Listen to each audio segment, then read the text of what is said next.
Good morning everyone, कैसे हो सब लोग? और my name is Vipin and I will going to discuss some very beautiful session for the chapter 1 of class 10th, and in this session we will include all of things which we have to learn. वो जो हमें सब कुछ पता होना चाहिए, वो सारा के सारा कुछ इस एक कंप्लीट सेशन में डाला गया है। कुछ क्वेश्चंस अगर मैंडेटरी जो है वो लेफ्ट आउट है, तो उसको एक और छोटे से सेशन में हो जाएगा, दोबारा ले आएंगे, लेकिन मैक्सिमम पार्ट सारा कुछ कवर इसी सेशन में हो जाएगा। मतलब चैप्टर 1 इसके बाद आपको पढ़ने की जरूरत नहीं है, कहीं भी कुछ देखने की जरूरत नहीं है, सारे का सारा collection, objective questions, short answers, very short questions and long question, सब कुछ इंक्लूड कर दिया गया है। प्रीवियस ईयर बोर्ड के एग्जाम के क्वेश्चंस भी ले लिए गए हैं, क्योंकि बहुत सारे लोगों को एक रिक्वायरमेंट रहती थी कि प्रीवियस ईयर पेपर का रिक्वायरमेंट रहती थी कि वहां कहाँ से क्वेश्चंस हम करें, क्या क्या क्वेश्चंस लिए। और मेनली जो आपका सेशन है ना 2023 से 2024, जहां पे सिलेबस आपका कंप्लीट रिवाइज कर दिया गया है, वो सारी चीजें हम देखने वाले हैं। ठीक है, तो हम इसमें पूरा चैप्टर के नोट्स पढ़ने वाले हैं, कुछ भी पॉइंट छोड़ेंगे नहीं, एंड सब कुछ कवर करेंगे नोट्स के थ्रू। फिर बोर्ड क्लास 10 के बोर्ड के एग्जाम में क्या अपकमिंग क्वेश्चंस हैं, क्या पॉसिबल क्वेश्चंस हैं, वो सारे के सारे कर दिए गए हैं। इसके बाद आपको कुछ भी एक्स्ट्रा करने की जरूरत नहीं है, सारा का सारा कवर यहाँ पे हो जाएगा। बोर्ड के क्वेश्चंस जितने भी आने, कंपटीशन, क्या कंपटीशन जो सिलेबस कट हो चुका है 10th का, क्या उसमें से कंपटीशन के कुछ इंपॉर्टेंट क्वेश्चंस थे तो थे, या कुछ पार्ट था या कुछ नोट्स थे तो वो भी इंक्लूड कर दिए गए, plus PYQ questions class 10th में। अब प्रीवियस ईयर क्वेश्चंस क्या क्या हैं, तो प्रीवियस ईयर क्वेश्चंस हमने जो न्यू सिलेबस है सिर्फ उसके ही लेकर आपके सामने कर दिए हैं। तो आपको कुछ भी मेहनत करने की जरूरत नहीं है, बस थोड़ा सा सिंसियरली इस सेशन को कंप्लीट करना है। इस सेशन में एक एक वर्ड को आपको सीख लेना है, कंप्लीट कर लेना है। और जैसा कि आपको पता होगा, चैप्टर 1 जो है वो 6 मार्क्स का आता है, और कुछ भी, मैं इस बात की गारंटी आपको देता हूं, एक क्वेश्चन भी आपके बोर्ड के एग्जाम में बाहर नहीं आएगा। और इतनी स्पीड में आपके क्वेश्चन की बढ़ा दूंगा आंसर करने की, कि आप बोर्ड में पलक झपकते ही इन 6 मार्क्स को ले आओगे। और कोई भी एक ऐसा क्वेश्चन नहीं बचेगा जो आपको नया क्वेश्चन लगेगा बोर्ड में, सारे के सारे पॉसिबल क्वेश्चंस इस सेशन में कर दिए गए हैं। ठीक है, तो बस कुछ नहीं करना है, इसको नोट कर लेना है, एक एक पॉइंट को याद कर लेना है, रिमेंबर रखना है, प्रैक्टिस करनी है, एक एक पॉइंट की, एक एक क्वेश्चन की प्रैक्टिस करनी है। ठीक है, तो चलो, हमारे पास टाइम कम है, हम जल्दी से इसको करते हैं। मैथमेटिक्स प्रीवियस ईयर क्वेश्चंस पे हम ध्यान दे लेते हैं। सीबीएसई बहुत सारे सेट डिजाइन करती है, उसमें से कुछ किसी सेट किसी बच्चे पे आता है, किसी सेट किसी जोन में जाता है। तो उन सारे सेट्स में से हमने क्या किया, लास्ट ईयर के 2022 और 23 के जो सेशन में से क्वेश्चंस हुए थे 2018 से लेकर प्रीवियस 5-10 इयर्स, जितने भी क्वेश्चंस बन सकते थे ना, सिलेबस जो अब नया सिलेबस है उसमें, वो हमने क्वेश्चन डाल दिए गए हैं। तो पहला क्वेश्चन हम देख लेते हैं सेट 3 में से। क्वेश्चन पेपर का कोड था इसमें 30/5/3, 2023 का पेपर था ये, लास्ट ईयर का बोर्ड का एग्जाम है ये। ठीक है, फाइनल बोर्ड का एग्जाम सीबीएसई। तो इसमें क्या क्वेश्चन पूछा गया था, मैं आपको वो क्वेश्चन दिखा देता हूँ। इन्हीं क्वेश्चनों में से आपके बेसिस पे आएंगे, क्योंकि न्यू सिलेबस हो चुका है आपका, न्यू सिलेबस। ठीक है, तो न्यू सिलेबस के हिसाब से हम बात करेंगे। पहला क्वेश्चन क्या आया हुआ था last year, find the greatest three digit number which is divisible by 18, 24, 36, and greatest three digit number which is divisible by, इसका मतलब ही ये होता है आपको एलसीएम लेना है, क्योंकि एलसीएम में क्या होता है, मल्टीपल होता है, मल्टीपल ही आपका ग्रेटेस्ट नंबर होता है, विच इज डिविजिबल बाय 18, 24, 36। इसमें आपको इन थ्रीज नंबर का जस्ट एलसीएम लेना था, और आपके लास्ट ईयर 2 मार्क्स के क्वेश्चन आ जाते हैं। ठीक है, ये 3 मार्क्स का क्वेश्चन था, चॉइस में क्वेश्चन था इसमें।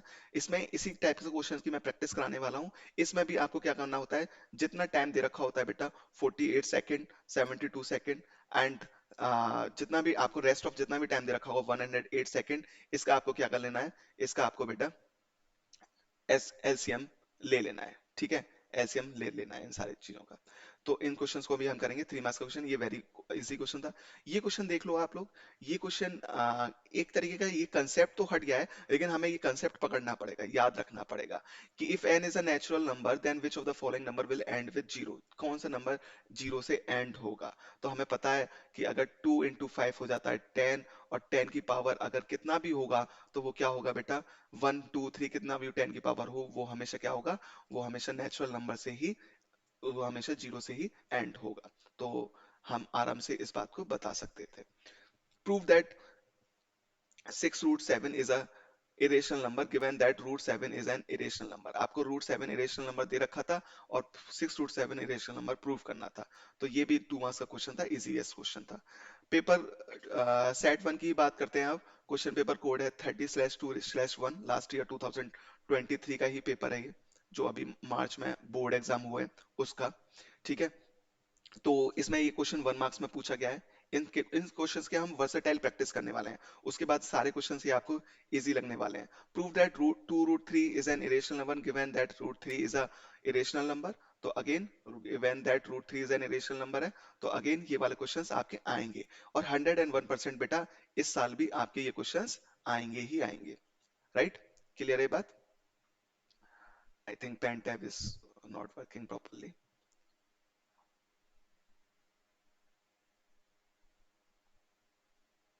या नाउ कम टू दिस।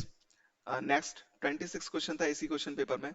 आपको प्राइम फैक्टराइजेशन करना था LCM of the numerator 18180 and 775। इसका प्राइम फैक्टराइजेशन करके एचसीएफ निकालने थे इन दोनों नंबर्स का। तो ये अगेन बहुत इजी क्वेश्चन था। सेम ये जब भी टाइम देगा, जब भी कुछ भी टाइम दे के आपसे कुछ भी पूछेगा कि कितने टाइम पर सेम टाइम पे वो बात अलग फिर से रिंग होंगी एक साथ, तो उसमें क्या करना है, उन तीनों नंबर का एचसीएफ निकाल देना है। और एचसीएफ के बाद उस जो भी टाइम आएगा 6 AM में जोड़ देना है, तो उस उतने टाइम पर वो फिर से रिंग होंगी। अब ये रहे प्रीवियस ईयर क्वेश्चंस। इसके सॉल्यूशन आप नो डाउट मेरे सेशन खत्म करने के बाद सब कुछ कर लोगे। इनसे भी कठिन कठिन क्वेश्चन कर लोगे, हार्ड हार्ड क्वेश्चन कर लोगे। बट अब हम बात करते हैं चैप्टर 10 में है क्या। चैप्टर क्लास 10 के चैप्टर 1 में है क्या।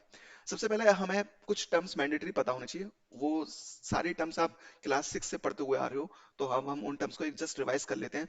What are the real numbers? Real numbers are the rational, all rational and irrational numbers are called real number. सारे रेशनल और इरेशनल नंबर को हम क्या कहेंगे? रियल नंबर कहेंगे। या ये कहें जिन नंबर्स को हम नंबर लाइन पर रिप्रेजेंट कर सकते हैं, उन्हें क्या बोलते हैं? उन्हें रियल नंबर्स बोलते हैं। ठीक है।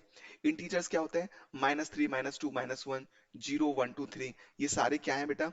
ये सारे आपके इंटीजर्स हैं। ठीक है, ये सारे क्या हैं? इंटीजर्स हैं। क्यों? क्योंकि इसमें अगर मैं आपसे पूछूं क्या -2.5 या प्लस का 2.5 इंटीजर्स हैं, तो नहीं, वो डेसिमल्स नंबर है। बट एक pure number, complete number, minus का हो, प्लस का हो, जीरो का हो, इंक्लूडेड, वो सारे क्या होते हैं? इंटीजर्स होते हैं। अब रेशनल नंबर क्या होता है? रेशनल नंबर होते हैं जो पी अपॉन क्यू की फॉर्म में लिखा होता है। ठीक है। अब रेशनल नंबर क्या है? नेगेटिव भी हो सकता है, पॉजिटिव भी हो सकता है, और कैसा भी हो सकता है। ठीक है। अगर हमें 5 है कोई नंबर, तो इसको रेशनल नंबर में एक्सप्रेस करना है तो कैसे लिखेंगे? 5/1 लिखेंगे। ठीक है। अब डेसिमल रेशनल नंबर में भी है ना, दो तरीके की चीजें हैं बेटा। क्या क्या है? एक तो कोई भी चीज है, जैसे मान लो 5, मैं जैसे रेशनल नंबर को डिनोट करूं, मैंने 5 पॉइंट, एक मिनट टैबलेट ज्यादा। तो जैसे हम रेशनल नंबर की बात करें 5/10, तो इसकी वैल्यू क्या आएगी? 0.5। यानी कि डेसिमल के बाद ये रुक गया। तो रुक गया तो टर्मिनेट। टर्मिनेट का मतलब क्या होता है बेटा? स्टॉप। स्टॉप मतलब कोई भी चीज अगर स्टॉप हो जाएगी, कोई भी चीज आगे कैरी नहीं होगी, तो हम उसे क्या कहेंगे? टर्मिनेट बोला जाता है, स्टॉप बोला जाता है। ठीक है। तो यहाँ पे क्या कह सकते हैं हम? टर्मिनेट हो गई, रुक गई कोई चीज, तो इसलिए इसका नाम हो जाएगा टर्मिनेट। इसको इसलिए क्या बोलेंगे? डेसिमल को टर्मिनेट डेसिमल नंबर। ठीक है। टर्मिनेट हो गया। लेकिन कोई नंबर ऐसा भी तो हो सकता है 0.5555 रिपीट हो रहा है, तो इसे क्या बोलेंगे? नॉन टर्मिनेटिंग, क्योंकि ये तो रुक नहीं रहा है। और इसको क्या बोला जाएगा? Non terminating and, non terminating and repeating, क्योंकि क्या हो रहा है? सारे नंबर रिपीट हो रहे हैं, तो नॉन टर्मिनेटिंग, रिपीटिंग। और बेटा अगर कोई नंबर ऐसा हो 0.52134 7 ऐसे चलता जा रहा है, तो इसे क्या बोला जाएंगे? Non terminating and non repeating. Repeat भी नहीं हो रहा है, क्योंकि यहाँ पे क्या था? रिपीट हो रहे थे। तो टर्मिनेटिंग हो या नॉन टर्मिनेटिंग रिपीटिंग हो, तो ये क्या कर ले जाएंगे दोनों? ये रेशनल नंबर बोले जाएंगे। जबकि सिर्फ नॉन टर्मिनेटिंग नॉन रिपीटिंग, दो बार नॉन आ रहा है, तो वो क्या हो जाएंगे? वो हो जाएंगे आपके इरेशनल नंबर। Irrational number. ठीक है, ये बात क्लियर है ना आपको? ये मैं समराइज करा रहा हूँ जस्ट आपको। आपको ये सारी चीजें पता होनी चाहिए। राइट। अब बात करते हैं नेचुरल नंबर। नेचुरल नंबर को सबको पता है। नेचुरल नंबर क्या सेट होता है? 1 2 से 3 से ऑन चलता रहेगा, और जितने भी पॉजिटिव नंबर हैं वो सारे नेचुरल नंबर होंगे। होल नंबर्स क्या होते हैं? जब हम जीरो इंक्लूड कर देंगे इसमें, तो क्या हो जाएगा? ये हमारा होल नंबर हो जाएगा बेटा। इवन नंबर क्या होते हैं? जो 2 के मल्टीपल होते हैं, वो सारे नंबर इवन नंबर होंगे। ऑड नंबर क्या होते हैं? जो सारे बेटा क्या होंगे? हमारे 2 से डिविजिबल नहीं होंगे, और क्या होगा, 1, 3, 5 ऐसे स्लाइड बनाते चले जाएंगे, वो बेटा हमारे ऑड नंबर होते हैं। ठीक है। और ऑड नंबर के लिए ये फॉर्म आप याद रख लो, फॉर्म होती है ऑड नंबर की 2n-1। ये डायरेक्ट क्वेश्चंस पूछता है आपसे, यहाँ से क्वेश्चन पूछा जाएगा आपसे। ठीक है। तो आप इजीली बता सकते हैं बेटा कि आपका क्या होगा। इस तरीके से आप लिख सकते हो कि कोई ऑड नंबर की फॉर्म क्या होगी बेटा, 2n-1। अब आप कोई आपसे पूछे 2n+1 भी हो सकती है, हाँ 2n+1 भी हो सकती है, लेकिन इसे हम कंसिडर नहीं कर सकते, क्योंकि अगर हम n की वैल्यू जीरो लेंगे, n की वैल्यू अगर हम जीरो लेंगे तो हमें क्या मिलेगा, ऑड नंबर 1। और अगर हम n की वैल्यू 1 लेंगे तो क्या मिलेगा, 3। ऐसे सेट मिलता जाएगा। ठीक है। जबकि हम यहाँ पे क्या लेंगे, हम n की वैल्यू जीरो लेते नहीं है, क्यों, क्योंकि हम n का सेट कहाँ से स्टार्ट करते हैं, 1 से। अगर हम 1 से सेट करेंगे तो 2 1 जा 2 +1 that is you will get 3। तो n की वैल्यू 1 लेने पे आपको 3 मिलता है, क्योंकि n का क्या है, हम नेचुरल नंबर कंसीडर कर रहे हैं, इसलिए ये वाली वैल्यू हम लेते नहीं है। लेकिन अगेन क्वेश्चंस में अगर आपको दे रखा हो तो बेटा आप क्या करेंगे, दोनों फॉर्म को लिख सकते हैं, अगर both option A and B का हो वहां पर। ठीक है, ठीक है, both option A and B हो। चलो, देन ये वाली सारी चीजें आपको पता ही होंगी।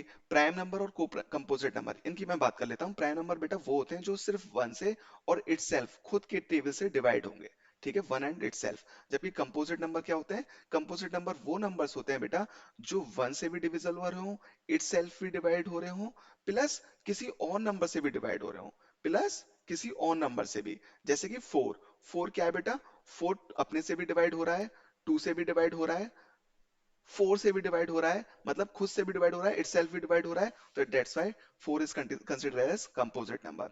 अब बेटा यूक्लिड डिवीजन लेमना क्या हुआ है, आपके सिलेबस से कट हो गया है। यूक्लिड डिवीजन लेमना क्या हुआ है, आपके सिलेबस से कट हो गया है बेटा, तो इसलिए हम क्या करेंगे, यूक्लिड डिवीजन को नहीं पढ़ेंगे। ठीक है। अब एप्लीकेशन ऑफ लैम्डा, हाँ इसमें कुछ कुछ पार्ट है, जैसे कि S C F. S C F आपको निकालना आना चाहिए, जो कि हम एस सी एफ को पढ़ेंगे। ये थ्योरीज इंपॉर्टेंट है, मैं इसको आपको क्वेश्चन की तरह समझाऊंगा। ये कंपटीशन के पॉइंट ऑफ व्यू से बहुत इंपॉर्टेंट है।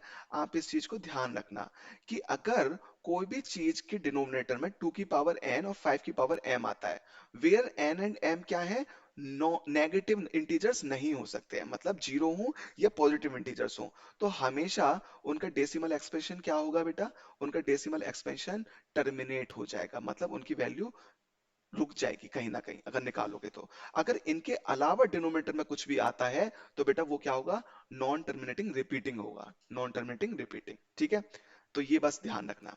अब चलो, अब हम सारे क्वेश्चंस कर लेते हैं इसके बेसिस पे क्या क्या इसके क्वेश्चन पॉसिबल है। तो सबसे पहले आता है बेटा एचसीएफ ऑफ 8, 9, 25। तो सबसे पहले देखो एचसीएफ कैसे निकालते हैं, आपके पास टू तरीके हैं। अगर नंबर का डिफरेंसेस छोटा है, उनके बीच में नंबर मतलब छोटे नंबरों का एचसीएफ पूछा गया है, तो आप क्या करेंगे, प्राइम फैक्टराइजेशन कर देंगे। तो प्राइम फैक्टराइजेशन हम सबको पता है हम कैसे करते हैं, जैसे एट, एट का हमें प्राइम फैक्टराइजेशन करना है तो 2 4 जा 8, 2 2 जा 4, 2 1 जा 2। तो एट का प्राइम फैक्टराइजेशन क्या हो गया बेटा, 2 की पावर 3 हो गया। ऐसे अगर मैं 9 का प्राइम फैक्टराइजेशन करूं तो क्या आएगा, 3 का स्क्वायर। ऐसे मैं 25 का प्राइम फैक्टराइजेशन करूं तो क्या आएगा, 25 का प्राइम फैक्टराइजेशन बेटा क्या आएगा, 5 का स्क्वायर। तो यानी कि आप अगर किसी का भी प्राइम फैक्टराइजेशन करते चले जाते हैं तो आपको क्या मिलेगा बेटा, उनमें जो भी कॉमन होगा वही एचसीएफ होता है। तो इनमें क्या कॉमन है, इनमें तो कुछ भी वन कॉमन नहीं है, तो मैं इंटू वन भी कर सकता हूं। तो अब मैं देखूं तो इंटू वन सब में कॉमन है, तो इसलिए जो कॉमन होता है प्राइम फैक्टराइजेशन करने के बाद वही हमारा एचसीएफ होता है। ये बहुत ही बेसिक क्वेश्चन है, लेकिन बोर्ड में पूछा जाता है। ठीक है। अब ये question two, which of the following is not rational, ये इंपॉर्टेंट क्वेश्चन है एक तरीके से। तो क्या करना है, नॉट इरेशनल, नॉट इरेशनल मतलब आपसे क्या पूछा है बेटा क्वेश्चन में, आपसे रेशनल पूछा है क्वेश्चन में, रेशनल नंबर कौन सा है। तो हम देख सकते हैं कि देखो प्रोडक्ट, मैं आपको एक चीज पहले दिखा देता हूं, ये बहुत इंपॉर्टेंट चीज है, आप इसको नोट कर लो। ये बहुत इंपॉर्टेंट चीज है, और 101% मैं कह रहा हूँ 2023 2024 के बोर्ड के क्वेश्चन में जरूर आएगा ये। 2004 के बोर्ड एग्जाम में जरूर पूछेगा इसके ऊपर क्वेश्चन। क्या क्वेश्चन है ये, कि देखो अगर हम सम करें, अगर हम सम करें किसका, rational number plus irrational number का, तो हमेशा हमारा रिजल्ट क्या आएगा। अगर मैं सम कर रहा हूं रेशनल नंबर का, अगर मैं सम कर रहा हूं रेशनल नंबर का प्लस इरेशनल नंबर का, तो मेरा हमेशा रिजल्ट क्या आएगा बेटा, मेरा हमेशा रिजल्ट आएगा irrational number. Rational number plus irrational number मेरा सम जो आएगा वो हमेशा आएगा इरेशनल नंबर। ठीक है, ये बना लो आप टेबल फॉर्म में ही। अगर मैं सब्ट्रैक्शन करूं rational number minus irrational number का, तो मेरा हमेशा इरेशनल नंबर आंसर आएगा। अगर मैं प्रोडक्ट करूं, प्रोडक्ट करूं मतलब किसका, नॉन जीरो रेशनल नंबर का और इरेशनल नंबर का। मतलब अगर जीरो आपने ले लिया, जीरो रेश, क्योंकि जीरो क्या है, जीरो एक रेशनल नंबर है। अगर आपने जीरो ले लिया बेटा, तो जीरो का मल्टीप्लाई अगर आप इरेशनल के साथ करेंगे तो आंसर आएगा आपका जीरो, तो जो कि आंसर हो जाएगा रेशनल नंबर। लेकिन अगर आप नॉन जीरो कोई भी रेशनल नंबर लेंगे, नॉन जीरो कोई भी रेशनल नंबर लेंगे और उसमें इरेशनल का मल्टीप्लाई करेंगे, तो हमेशा आपको इरेशनल नंबर ही आंसर मिलेगा। ये बात आप बस ध्यान रखना, ये 100% मुझे लगता है 2024 के बोर्ड क्वेश्चन में पूछा ही जाएगा। ठीक है, क्लियर है ना बेटा ये बात? चलो, ये क्लियर होना चाहिए। और बेटा बहुत इंपॉर्टेंट है, ये लर्न कर लेना। ठीक है, अब बात कर लेते हैं इसी कुछ कुछ कंसेप्ट के ऊपर, बेस के ऊपर। तो बेटा देखो क्या हो रहा है यहाँ पे, एडिशन मतलब सब्ट्रैक्शन ऑफ रेशनल नंबर और इरेशनल नंबर का हो रहा है, क्योंकि रूट थ्री क्या है, इरेशनल नंबर है। तो ये तो इरेशनल नंबर हो गया, ये तो क्वेश्चन नहीं है। क्वेश्चन में इरेशनल नंबर पूछा गया है, नॉट इरेशनल मतलब rational number. Summation of irrational plus irrational, irrational ही आएगा। ठीक है, तो ये भी हो गया। लेकिन ऑप्शन सी देखो बेटा, ऑप्शन सी में क्या हो रहा है, ऑप्शन सी में आप देखोगे तो आपको सॉल्व करना पड़ेगा। क्या करना पड़ेगा, सॉल्व करना पड़ेगा बेटा आपको। और आपको पता है ऑप्शन सी में ए माइनस बी, ए प्लस बी आइडेंटिटी बन रही है, जिसका फॉर्मूला होता है ए स्क्वायर माइनस बी स्क्वायर। यानी कि आपको क्या मिल जाएगा बेटा, ए की वैल्यू है रूट टू का स्क्वायर यानी कि टू, एंड माइनस बी का स्क्वायर, बी की वैल्यू क्या है रूट थ्री, यानी कि रूट थ्री की वैल्यू हो जाएगी माइनस माइनस थ्री। तो बेटा यहां से आंसर आएगा माइनस वन, और माइनस वन अपॉन वन अगर मैं लिख दूंगा तो ये क्या हो जाएगा, रेशनल हो जाएगा। That is non rational number, not irrational number. So option C is the correct answer.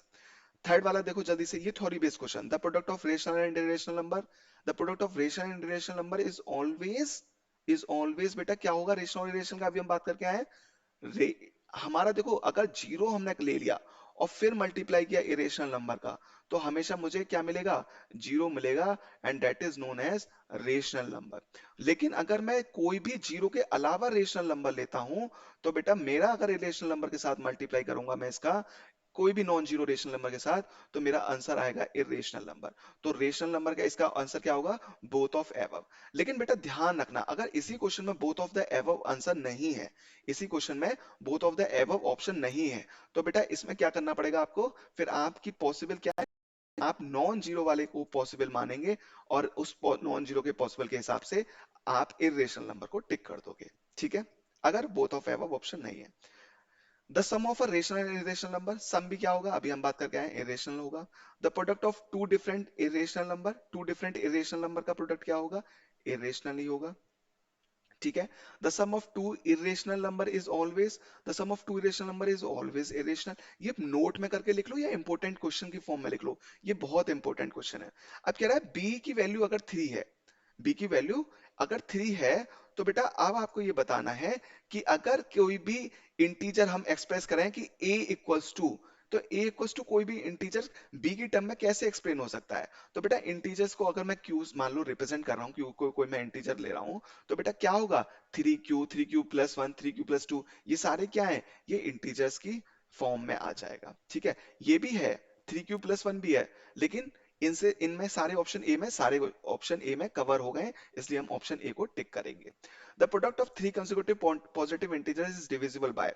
अब आपसे पूछ रहा है कि प्रोडक्ट जो है कंसेक्यूटिव पॉजिटिव इंटीजर का वो डिविजल किससे होगा। ऐसे क्वेश्चंस में है ना बहुत अच्छा एक तरीका ये रहेगा कि आप रख के ही देख लो, जैसा क्वेश्चन कह रहा है वैसा करके नंबर की फॉर्म में रख के देख लो, आपको ऑटोमेटिक पता पड़ जाएगा। जैसे कि अगर मैं इस क्वेश्चन को देखूं, तो बेटा मैं क्या कह सकता हूं, मैं ये कह सकता हूं product of three consecutive positive integer का है ना, तो मैं पहले से ले लेता हूं first into two into three, तो इनका प्रोडक्ट क्या आ गया बेटा, सिक्स आ गया। तो किससे डिविजिबल होगा, सिक्स तो हमेशा सिक्स से डिविजिबल होगा, फोर से होगा नहीं, नो कॉमन फैक्टर का मतलब नहीं है, ओनली वन से बात है नहीं, क्योंकि सिक्स से तो हो ही रहा है। तो हम क्या करेंगे, ये लिख सकते हैं जैसे two into three into four, ये नेक्स्ट हमने थ्री पॉजिटिव कंसेक्यूटिव ले लिया, तो टू थ्री जा six, six into four twenty four, तो ट्वेंटी फोर भी सिक्स से डिविजिबल होगा। Therefore three consecutive positive integer is always divisible by six. ठीक है, द सेट ऑफ, देखो सेट को है ना, मैं आप लोगों को अलग से पढ़ा दूंगा क्योंकि आईसीएसई बोर्ड में सेट 10th क्लास में आ जाता है। तो ये देखो सेट किसका है, ए किसको रिप्रेजेंट कर रहा है, ये होल नंबर को रिप्रेजेंट कर रहा है। तो इसको हम 9 का ए टिक लगा देंगे। Which number is divisible by 11? देखो डिविजिबल ऑफ 11 का रूल था, क्या रूल था, कि उनका उनका ऑड प्लेस का डिफरेंस क्या निकालना है, हमें डिफरेंस निकालना है। किसका difference, difference odd places minus even places, odd places minus even places का आपको डिफरेंस निकाल देना है बेटा। तो odd places minus even places, even place पे इनका डिफरेंस अगर जीरो आए या 11 से डिविजिबल हो, तो वो हमारा नंबर 11 से 100% डिविजिबल होगा। तो हम देखो कैसे करेंगे, ऑड प्लेस का कितना सम हो गया बेटा, 1 + 1 कितना होता है, 2 होता है, 1 + 1 2 होता है बेटा। एंड 1 + 1 अगर 2 होता है, तो इसका डिफरेंस कितना आना चाहिए, 2 माइनस इवन प्लेस पे 5 + 6 11, तो 2 - 11 तो बेटा -9 हो गया। इससे तो हमारा कोई काम चलेगा नहीं। अब आते हैं ऑप्शन बी पर बेटा। ऑप्शन बी क्या कह रहा है,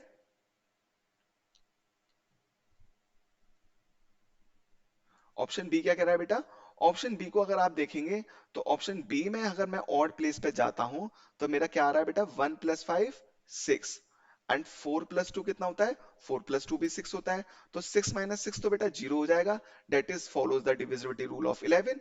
तो बेटा 6 - 6 क्या हो गया, 0 हो गया, और 11 रिजल्ट में क्या आना चाहिए, 0 होना चाहिए। यानी कि ऑप्शन बी करेक्ट है। अब आप पूछेंगे क्या ऑप्शन 11 का, क्वेश्चन 11 का ही पूछेगा, तो मैक्सिमम चांस है बेटा कि आपका क्वेश्चन 11 का ही पूछेगा। ठीक है, मैक्सिमम चांस क्या है कि आपसे 11 का ही पूछेगा वो।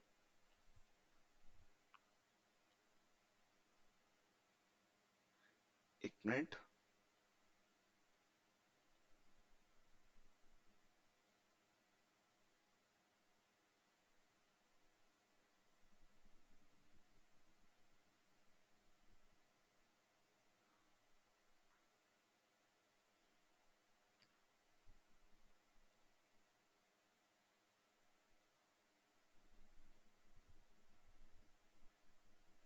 या थोड़ा सा विजिबल, कैमरा विजिबल नहीं होगा अब आपको, कुछ टेक्निकल इश्यूज आ रहा है। ठीक है, तो ये 11 से ही डिविजिबल होगा। अब बात कर लेते हैं क्वेश्चन 11 की बेटा। देखो ये वाले क्वेश्चंस बहुत इजी हैं और आने के बहुत ज्यादा चांस हैं बोर्ड के एग्जाम में। LCM of given number X and Y, आपसे एलसीएम पूछा है गिवन नंबर का। देखो ये क्वेश्चन बहुत इजी है लेकिन आपसे गलती कराएगा वो। क्यों, क्योंकि यहाँ पे पढ़ो, एलसीएम आपसे एक्स और वाई का पूछा है, where Y is a multiple of X. y जो है वो x का मल्टीपल है, मतलब x में मैं किसी भी चीज का मल्टीप्लाई करूंगा तब मुझे y मिलेगा। और बेटा एलसीएम अगर मैं आपसे पूछूं कि 4 × 3, अगर कोई भी दो नंबर है 4 × 3 और उसका आंसर 12 आ रहा है, तो 4 का भी एल क्या होगा, 4 और 3 का एलसीएम क्या होगा बेटा, 12 होगा। उन दोनों नंबरों का मल्टीप्लाई ही क्या आंसर, मल्टीप्लाई करने के बाद जो आंसर आता है वही क्या होता है बेटा, वही उनका एलसीएम होता है। तो बड़े नंबर हमेशा क्या होगा बेटा, उसका एलसीएम होगा। तो 4, अब y क्या है यहाँ पे, y रिजल्ट है, और रिजल्ट ही क्या होता है बेटा, रिजल्ट एलसीएम होता है। तो इस LCM of the given number x and y, दो नंबरों में x और y है, जो कि दूसरा नंबर जो है वो पहले नंबर का मल्टीपल है, तो उनका एलसीएम क्या होगा बेटा, उनका एलसीएम होगा बड़ा नंबर y। ठीक है, चलो ये क्वेश्चन नंबर 12 देख लो। क्वेश्चन नंबर 12 क्या कर रहा है, कि the largest number that will be divide by 398 436 and 542 leaving remainder 711। ये क्वेश्चन बहुत आने के चांस है, और मैं कह रहा हूँ 2 मार्क्स या 3 मार्क्स में क्वेश्चन आएगा आपके में।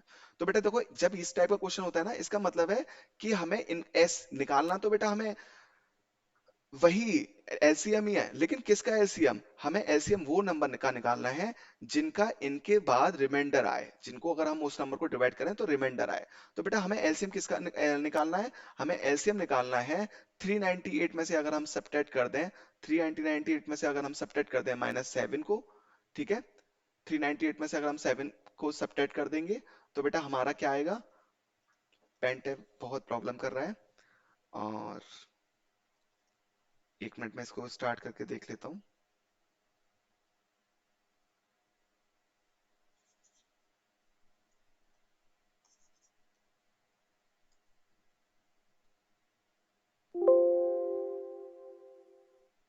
या 398 -7 दैट इज आपका 391, 436 -11 दैट इज आप 5 2 4, मतलब 4 to 5 हो जाएगा।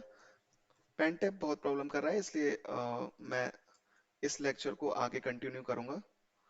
425 एंड 542, हम इस लेक्चर को यहीं पर खत्म करते हैं। 542 को सब्ट्रैक्ट कर देंगे, 15 को सब्ट्रैक्ट कर देंगे 542 में से।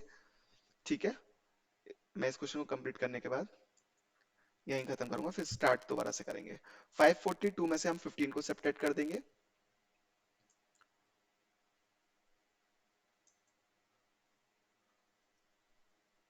15 को सब्ट्रैक्ट कर देंगे 542 में से।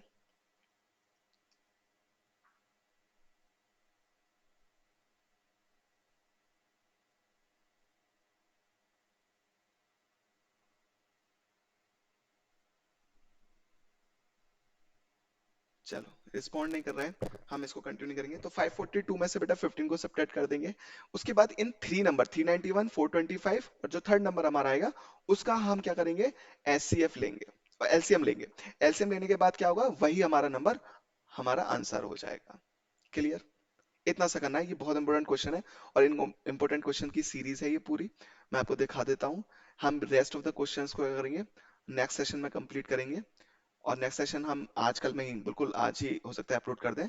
शायद कुछ प्रॉब्लम हो रही है, टेक्निकल इश्यूज आ रहा है, जिसकी वजह से हम इस क्वेश्चन को के सेशन को कंप्लीट नहीं कर पा रहे हैं। लेकिन ये क्वेश्चंस हैं जो आपके बोर्ड के क्वेश्चंस भी, पीवाईक्यू भी। इसके बाद आपका कोई भी क्वेश्चन नहीं बचेगा, कोई भी क्वेश्चंस आपका नहीं बचेगा। और इन सारे क्वेश्चंस को हम जल्दी खत्म करेंगे। ठीक है, till then, bye bye, take care. और नेक्स्ट सेशन में आज ही